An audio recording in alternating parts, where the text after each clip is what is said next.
अस्सलामुअलैकुम, welcome back to the channel. हमने पिछली वीडियो में जो है टू कंपार्टमेंट आईवी बोलस और आईवी इन्फ्यूजन को स्टडी किया था। अब हम extra vascular route of administration को भी देख लेते हैं, टू कंपार्टमेंट। ठीक है, एग्जाम पॉइंट ऑफ व्यू से हम देखेंगे और अपने सिर्फ इंपॉर्टेंट पॉइंट्स जो हैं वो उनको डिस्कस करेंगे। तो एक्स्ट्रा वेस्कुलर रूट जो है, यानी कि जो आईवी इन्फ्यूजन या बोलस के थ्रू नहीं दिया जा रहा, हो सकता है ये ओरल रूट हो, ओरल रूट के थ्रू दिया जा रहा है। और टू कंपार्टमेंट में क्या होता है कि बॉडी को टू कंपार्टमेंट्स में डिवाइड किया जाता है, या अज्यूम किया जाता है बॉडी जो है वो टू कंपार्टमेंट पे मुश्तमिल है, एक सेंट्रल कंपार्टमेंट और एक पेरिफेरल कंपार्टमेंट। जो सेंट्रल कंपार्टमेंट होता है वो हमारे पास ब्लड और हाईली परफ्यूज टिश्यू जो होते हैं, blood plus highly perfused highly perfuse tissues, उस पर ये मुश्तमिल होता है सेंट्रल कंपार्टमेंट। जो पेरिफेरल कंपार्टमेंट है वो लेस परफ्यूज टिश्यूज़ पे मुश्तमिल होता है। हाईली परफ्यूज टिश्यूज़ में हमारे पास लिवर है, लंग्स है, किडनी है, हार्ट है, ब्रेन है। और लेस परफ्यूज में फॉर एग्जाम्पल हमारे पास एडिपोज टिश्यू आ जाएगा।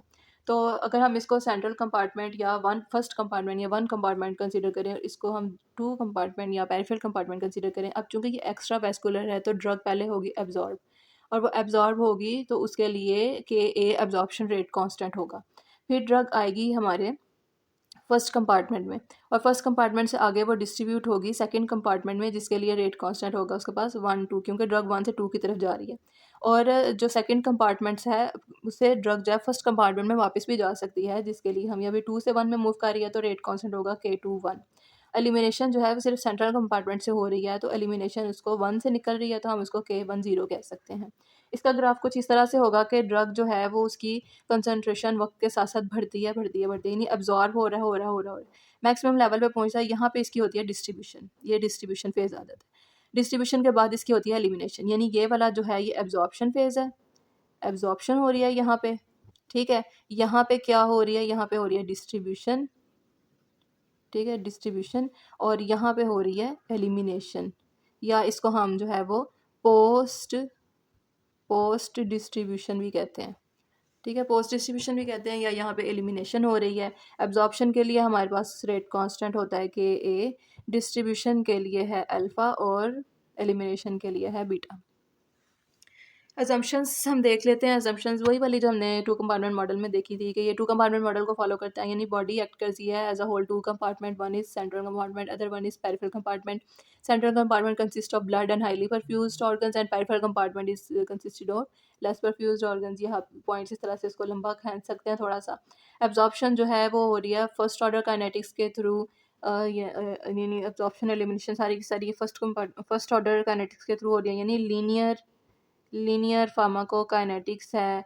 पैसिव डिफ्यूजन को ये फॉलो करती हैं, लीनियर फार्माकोकाइनेटिक्स और पैसिव डिफ्यूजन। कोई मेटाबॉलिज्म नहीं होगी, यानी कि ड्रग जो है वो अनचेंज्ड फॉर्म में एलिमिनेट हो रही है। मॉनिटरिंग की जा रही है ब्लड के अंदर, और ऑर्गन जो रिस्पॉन्सिबल हो रहे हैं रिमूवल के लिए वो सेंट्रल कंपार्टमेंट है। सिर्फ सेंट्रल कंपार्टमेंट जो है वो ड्रग को रिमूव कर रहा है। ठीक है, नेक्स्ट इसके कुछ पैरामीटर्स हैं। तो पैरामीटर्स में पहले हमारे पास जो है वो कंसनट्रेशन आ जाती है।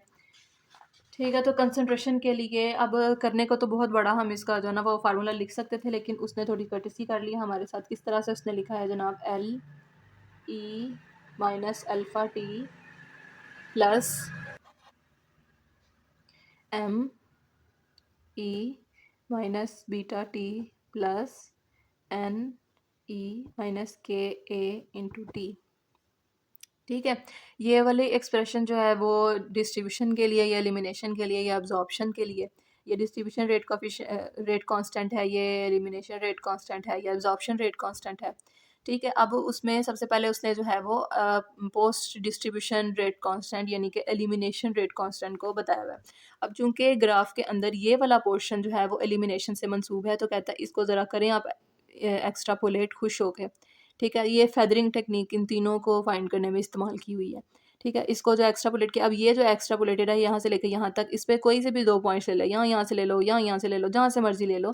तो यानी कि CP1 और CP2 यहाँ से ले लो, ये दो पॉइंट्स अगर लेते हैं तो ये आपको एक CP1 एक CP2 हो जाएगा। और उस पे जो है वो ये फॉर एग्जांपल अगर ये CP2 है तो ये T2 हो जाएगा, और ये अगर CP1 है तो ये T1 हो जाएगा। ठीक है, इस तरह से हम लिख सकते हैं natural log CP2 minus natural log CP1 divided by T2 minus T1। यूँ करके हम जो है वो एलिमिनेशन रेट कांस्टेंट की वैल्यू को फाइंड कर सकते हैं। और एलिमिनेशन हाफ लाइफ के लिए क्या करेंगे, simple 0.693 divided by elimination rate constant.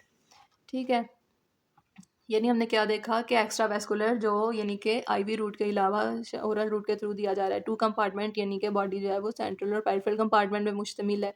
Central compartment highly perfused है, पेरिफेरल कंपार्टमेंट लेस परफ्यूज्ड है। इसमें जो है वो ड्रग पहले अब्जॉर्ब होती है, फिर बाद में उसकी डिस्ट्रीब्यूशन है, फिर उसकी एलिमिनेशन हो रही है। अजम्पशंस भी हमने उसकी पढ़ ली, और फार्माकोकाइनेटिक्स में पहले हमने जो है वो कंसंट्रेशन को देख लिया, और अब हम जो है वो एलिमिनेशन को देखने के बाद आगे बढ़ रहे हैं towards our distribution rate constant. ठीक है, अब ये वाली जो फेज़ है, ये जो इसका हम्प सा बना हुआ है, ये हमारा डिस्ट्रीब्यूशन से रिलेटेड है। ठीक है, तो क्या करेंगे, जिस तरह से एक्स्ट्रापोलेट किया था पहले करें। ठीक है, एक्स्ट्रापोलेटेड। अब ये जो जिस तरह फेदरिंग टेक्निक में क्या किया था कि यहाँ पे कुछ पॉइंट्स लिए थे और इन पॉइंट्स को जो है वो यूँ मिलाया था। ठीक है, इन पॉइंट्स को मिलाया था। अब ये वाले पॉइंट, ये वाले, ये वाले, ये वाले, ये वाले, ये वाले, इनके दरमियान क्या करना है, आपने लेना डिफरेंस। इन पॉइंट्स के दरमियान डिफरेंस लेने के बाद जो वैल्यूज़ आएंगी उनको हमने फर्दर ग्राफ पे प्लॉट करना है। ठीक है, ग्राफ पे प्लॉट करने के बाद अब क्या होगा कि ये जो ये वाली साइड है ये डिस्ट्रीब्यूशन से रिलेटेड है, तो कहता है इसको एक्स्ट्रापोलेट करो। ठीक है, और ये वाली जो आई है ना हमारे पास स्लोप, ये वाली, ये जो ये स्लोप जो आ रही है, ये वाली सारी, इसको यूज़ करते हुए इसमें से ले लें कंसंट्रेशन की वैल्यूज़, और उसके रिगार्डिंग ले लें जो टाइम की वैल्यूज़, और इसको जो है वो पुट कर लें इस फार्मूले में, natural log CP2 minus natural log CP1 divided by T2 minus T1। और हाफ लाइफ में भी क्या करेंगे, 0.693 divided by distribution rate constant. ठीक हो गया, ये आ गया हमारे पास। अब एब्जॉर्प्शन रेट कांस्टेंट क्या होगा, अब ये वाली जो इसमें होती है स्लोप, वो एब्जॉर्प्शन की होती है।